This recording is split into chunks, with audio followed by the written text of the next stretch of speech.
Hi guys! Welcome to my mini vlog, a day in my life as a content creator, age of 8 years old, as a single mom.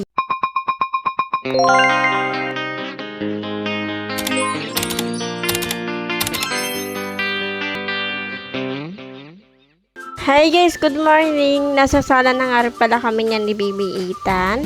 Naglalaro na nga rin pala dyan si Baby Ethan. Maaga nga pala kami ngayon dahil may pupuntahan nga pala kami. Habang tahimik nga pala si Baby Ethan ay lumabas nga pala ako para makapaghilamos nga pala ako. And binihisan nga pala ni Mama si Baby Ethan dahil may ginagawa nga pala ako kaya sila nagbihis. Hindi ko pa nga pala siya napapaliguan ngayon dahil may sinat pa nga siya.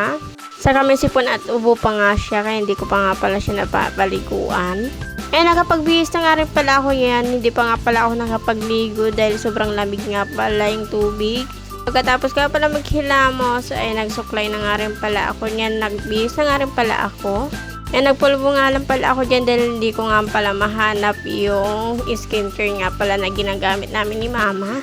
Pagkatapos nga pala namin magayak ay umalis na nga rin pala kami ng bahay niyan. Una na nga rin pala sila ni Mama at si Marian niyan dahil may ginawa pa nga pala kami ni Prince.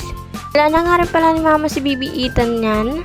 Ay pagkarating nga pala namin dun sa may kulong-kulong ay umalis na nga rin pala kami agad niyan. Nandun nga pala kay Kuya Max si Baby Ethan niyan. Hawak nga rin pala ni Prince si Baby Ethan niyan. Fast forward na nga rin pala, nasa bayan na nga rin pala kami niyan. May isang pwesto nga pala na anniversary nga pala nila. Nag-post nga pala sila kahapon. Nakita nga pala ni Mama. Tag 50 pesos nga lang pala yung isang damit kaya punta nga pala kami dito para mamili nga pala kami ni Mama. Pagbukas nga pala niyan ay pumasok na nga rin pala sila ni Mama. Hindi na nga rin pala kami pumasok dahil siksikan nga pala. Hindi na nga rin pala kami bumili dahil sobrang daming tao nga pala. Hindi nga pala kami makapili.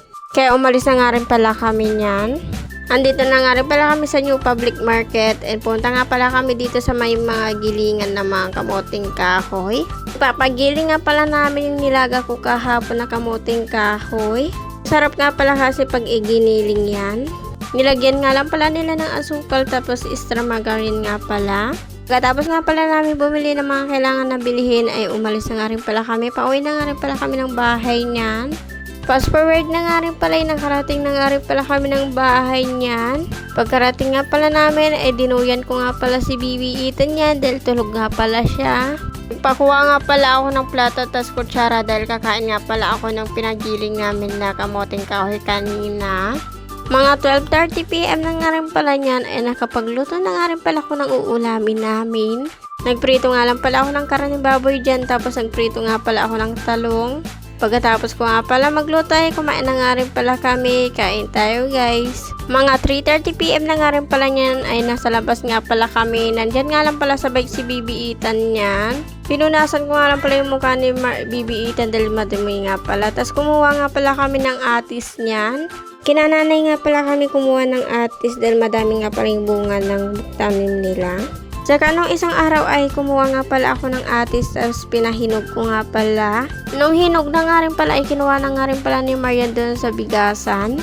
Pagkatapos ko nga pala kainin yung atis ay pumasok na nga rin pala kami niya ni Baby Ethan dito sa loob ng bahay. Saka nagkakape nga lang pala dyan si Mama tapos nagtitinapay nga pala. Saka si Baby Ethan nga pala naglalaro nga lang pala dyan. Hihiwain ko nga pala yung sitaw dahil ilulutuin ko nga pala. Si Mama nga pala naghihiwa nga pala ng karning manok dyan. Ilalaga nga pala kasi ni Prince kaya hiniwa na nga rin pala ni Mama. Nagluluto na nga rin pala ako ng uulamin namin yan. Inadubo ko nga lang pala yung sitaw na inano ko kanina. Pagkatapos ko nga pala magluto ay kumain na nga rin pala kami. Kain tayo guys. Habang kumakain nga pala ako niyan ay tulog na nga rin pala si Baby Ethan. Pagkatapos ko pala kumain ay nilipat ko na nga rin pala dito sa kwarto namin si Baby Ethan. Dahil dito na nga rin pala ako sa kwarto namin.